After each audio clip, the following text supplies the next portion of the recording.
حضرت ابو ہریرہ رضی اللہ تعالیٰ عنہ سے روایت ہے کہ ایک اعرابی نے رسول صلی اللہ علیہ وسلم کی خدمت میں حاضر ہو کر عرض کیا کہ آپ صلی اللہ علیہ وسلم مجھ کو کوئی ایسا عمل بتلائیے کہ میں اسے کروں اور جنت میں داخل ہو جاؤں۔ تو آپ صلی اللہ علیہ وسلم نے فرمایا، نمبر 1، اللہ کی عبادت کر، کسی کو اس کا شریک نہ بنا۔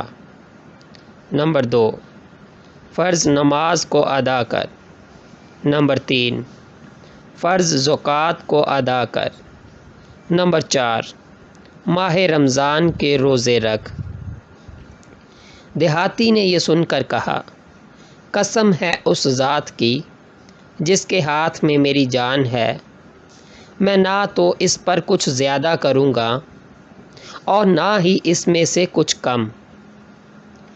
جب یہ اعرابی چلا گیا تو رسول صلی اللہ علیہ وسلم نے فرمایا، جو شخص کسی جنتی آدمی کو دیکھنے کی عزت و مسرت حاصل کرنا چاہے وہ اس شخص یعنی اعرابی کو دیکھ لے۔